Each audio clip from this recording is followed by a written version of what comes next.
Okay, so example 2 asks us to find the product of two polynomials.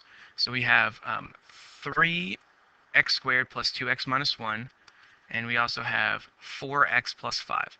So we have to make sure that we distribute these appropriately, that each term connects with every other term in the other polynomial. So if we were to write this out, you would have 3x squared plus 2x minus 1 multiplied by 4x plus 5. So each term multiplies by each term of a polynomial multiplies by each term of the other. So if we start off with 3x squared, we're going to multiply 3x squared by each of the 4x and the 5. So start off looking at this.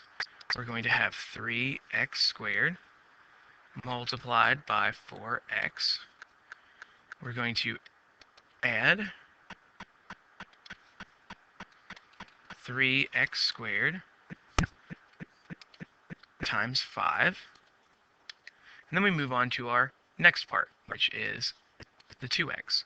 So we get a positive 2x times 4x. We get a,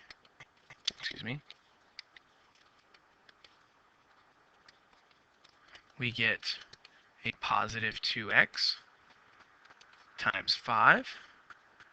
And then we get a positive 2x, done. Then we move on to our last part, which is our negative 1.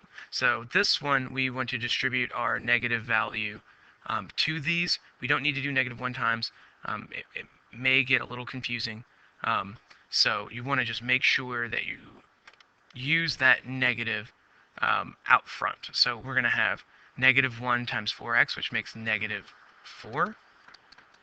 And then we have the negative 1 times 5, which makes a negative 5.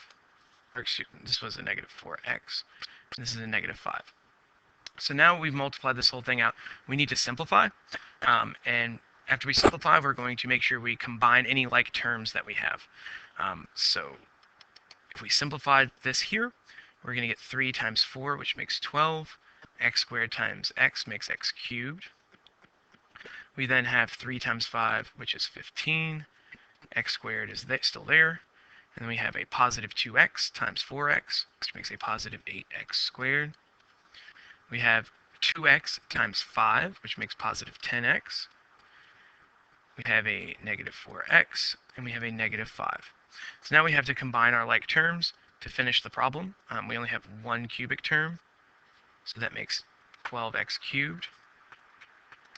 We have 2 squared terms, which makes positive 23x squared.